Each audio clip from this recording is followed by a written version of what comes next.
Hey guys, welcome back to Indra education centre. दोस्तों, आज हम पढ़ने वाले हैं यूपी पुलिस भर्ती 2024 के लिए हिंदी को। दोस्तों, आज की जो हिंदी की क्लास है यह यूपी पुलिस भर्ती 2024 के साथ साथ C TET, UP TET, super TET या जहां भी हिंदी पूछी जाती है उन सभी प्रतियोगी परीक्षाओं के लिए अति महत्वपूर्ण क्लास है। तो दोस्तों, इसलिए आप लोग यदि चैनल पर पहली बार विजिट कर रहे हैं तो चैनल को सब्सक्राइब करें, लाइक करें, दोस्तों में ज़्यादा शेयर करें। तो दोस्तों, जो आज हम पढ़ने वाले हैं कि हिंदी की क्लास जो है वह क्लास नंबर 6 है। तो दोस्तों, यदि कहा जाए कि आज हम क्या पढ़ने वाले हैं तो हम पढ़ने वाले हैं संधि को। लेकिन दोस्तों, यह संधि का भाग 3 है। दोस्तों, इससे पहले हमने संधि के 2 वीडियो किए हैं। दोस्तों, यदि आप लोग देखना चाहते हैं तो डिस्क्रिप्शन में लिंक मिल जाएगा, वहाँ जाकर देख सकते हैं।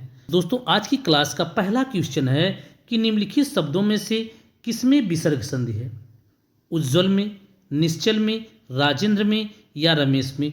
तो दोस्तों, यदि कहा जाए कि इन चारों शब्दों में से किसमें विसर्ग संधि है तो दोस्तों राइट आंसर है आपका ऑप्शन नंबर 2, निश्चल जो है इसमें आपका विसर्ग संधि है।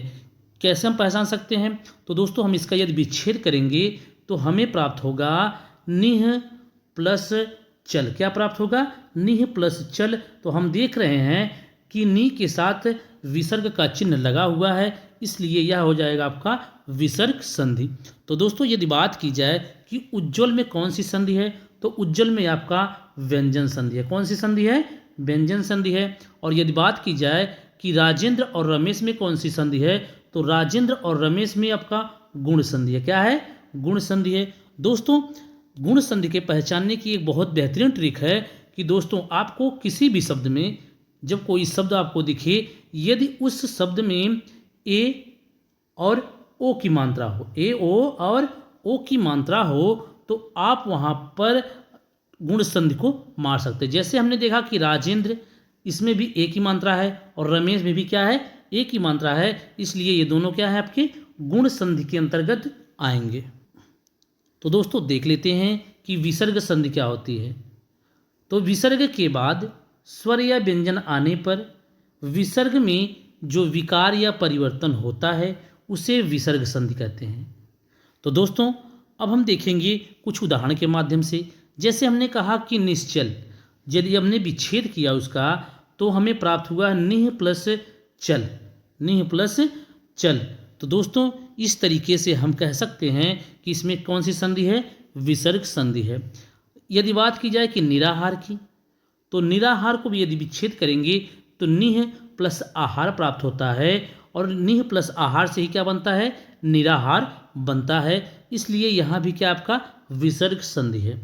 तपोभूम, यदि इसका विच्छेद करेंगे तो हमें प्राप्त होगा तपह प्लस भूमि, तो इन दोनों शब्दों से मिलकर बनता है आपका तपोभूमि, इसलिए यहाँ पर आपका विसर्ग संधि हो जाता है।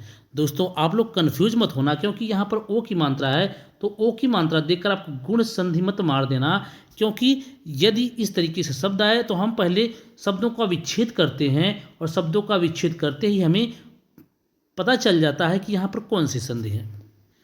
तो दोस्तों, नेक्स्ट क्वेश्चन हमारा कि सप्तर्षि का सही संधि विच्छेद क्या है? सप्तर प्लस ऋषि, सप्तह प्लस ऋषि, सप्त प्लस ऋषि या इनमें से कोई नहीं?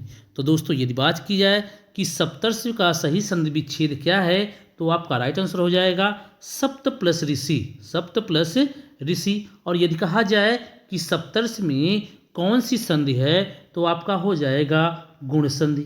दोस्तों, अब हम सवाल यह उठता है कि हमने यह कैसे बताया कि इसमें गुण संधि है? तो दोस्तों, अभी हमने बताया कि गुण संधि का चिन्ह क्या होता है? जिसमें ए की मात्रा हो, ओ की मात्रा हो तो वह क्या होता है? गुण संधि। और इसी तरीके से यदि आ प्लस री मिलता है तो आपका अर बन जाता है, और जहाँ भी अर बनता है वहाँ गुण संधि होती है। नेक्स्ट क्वेश्चन हमारा कि मनोयोग का सही संधि विच्छेद क्या है? मनोयोग, मनः प्लस योग, मन प्लस योग या इनमें से कोई नहीं? तो दोस्तों, मनोयोग का सही संधि विच्छेद है आपका मनः प्लस योग, और मनः प्लस योग यदि है तो हमें यहाँ विसर्ग का चिन्ह दिख रहा है। तो दोस्तों, मनोयोग में कौन सी संधि हो जाएगी?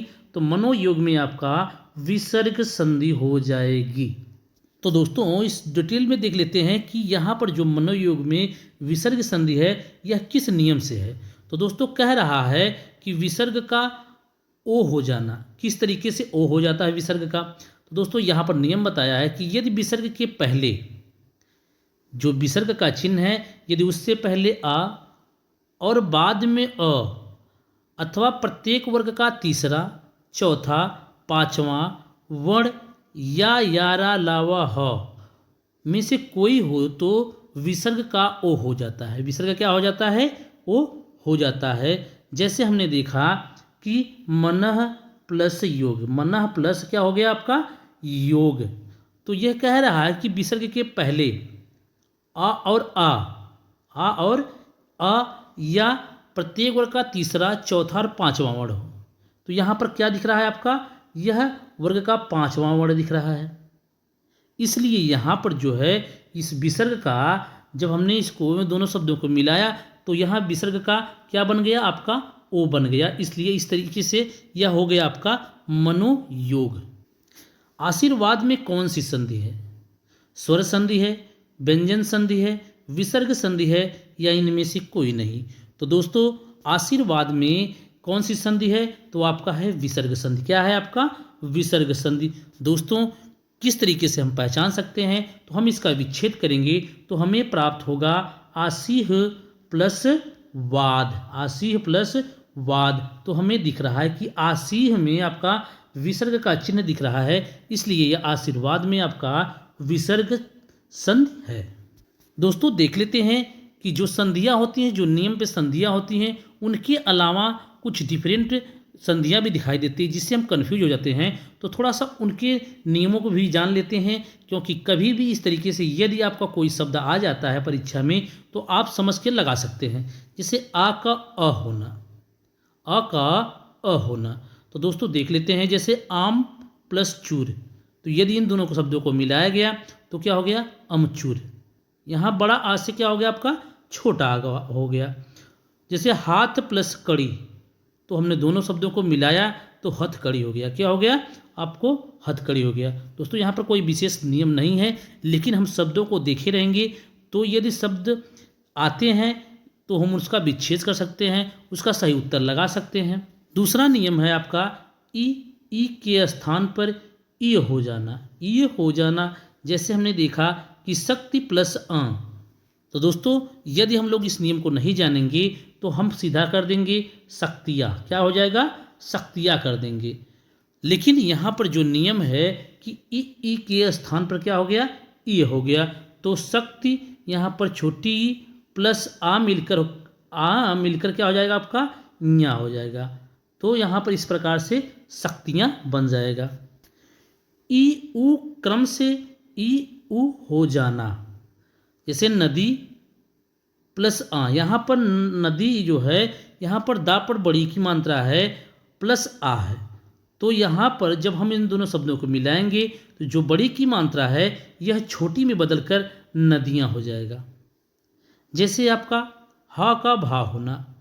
तो दोस्तों यह बहुत ही इम्पोर्टेंट है कि हा का भा किस तरीके से होता है। बहुत ही ईजी है कि जब, तब, कब, सब, अब यदि इस तरीके से शब्द आते हैं तो इनके पीछे यदि ही आ गया है तो ही के स्थान पर क्या हो जाता है? भा हो जाता है। क्या हो जाता है? भा होता है। जब, तब, कब, सब, अब, और इसके पीछे अगर ही आ जाता है तो उसको हम जब हम संध में परिवर्तित करेंगे तो वो हो जाएगा आपका भा। उदाहरण के माध्यम समझते हैं। जैसे हमने कहा कि जब प्लस ही और दोनों शब्दों को मिलाया तो हमें क्या प्राप्त हुआ? जभी प्राप्त हुआ। क्या हुआ? यहाँ पर हा के स्थान पर भा बन गया।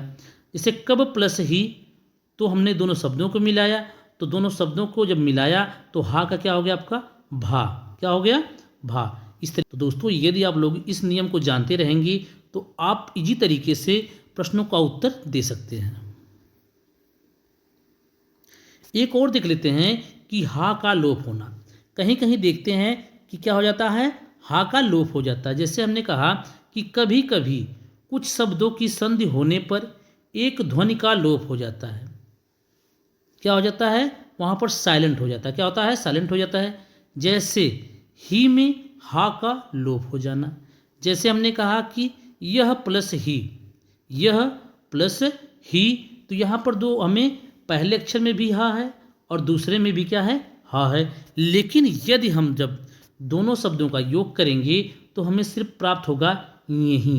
तो यहाँ पर देखेंगे कि जब हमने इसका संधि बनाया तो यह पर क्या हो गया, आपका हा जो पहला हा है यह इसका क्या हो गया, लोप हो गया। क्या हो गया, लोप हो गया। दोस्तों तरीके से देख लेते हैं। जैसे हमने कहा कि किस प्लस ही, और दोनों जो शब्दों का जब योग किया तो हमें प्राप्त हुआ किसी। तो हम देखते हैं कि जब हम इसको संधि में परिवर्तित किए तो यहाँ पर हा का लोप हो गया, सिर्फ हमें प्राप्त हुआ किसी। तो दोस्तों इस तरीके से भी शब्द आया, तब कन्फ्यूज मत होना। यहाँ पर जो नियम दिया गया है उस नियम को समझ कर आप उत्तर सही मार सकते हैं। और दोस्तों वहाँ पर कहा था कि वहाँ पर तो वर्णों का लोप हो जाता है या अक्षरों का लोप हो जाता है, लेकिन यहाँ पर कह रहा है कि कभी कभी दोनों ध्वनियों में भी लोप हो जाता है। पहले शब्द से आ स्वर का तथा दूसरे शब्द से हा व्यंजन का लोप हो जाना और अनुनासिकता दूसरे स्वर पर पहुंच जाती है। तो दोस्तों कह रहा है कि कभी कभी ऐसा शब्द भी आता है कि पहले शब्द से आ का लोप हो जाता है और दूसरे शब्द से हा का लोप हो जाता है, और जो अनुनासिक शब्द होता है वह क्या होता है, दूसरे अक्षर पहुंच जाती है। जैसे हमने कहा कि वहाँ प्लस ही, तो यदि हम मिलाएंगे या इसको संधि बनाएंगे तो हमें सिर्फ प्राप्त होगा वही। तो हमने देखा कि पहले अक्षर में यहाँ पर आ का लोप हो गया और यहाँ दूसरे शब्द में हा का लोप हो गया, तो सिर्फ प्राप्त हुआ वही। कहाँ प्लस ही, जब हमने दोनों को मिलाया तो हमें सिर्फ प्राप्त हुआ कहीं। तो दोस्तों यहाँ पर आ का लोप हुआ और यहाँ पर हा का लोप हुआ, इस तरीके से सिर्फ हमें प्राप्त हुआ कहीं। तो दोस्तों आज की क्लास में हमने विसर्ग संधि के बारे में देखा है, और जो कुछ नियम होते हैं जो कि डिफ़िकल्ट होते हैं, कब उसके चक्कर में हम लोग कभी कभी प्रश्नों को गलत कर देते हैं, तो हमने उनको भी देखा।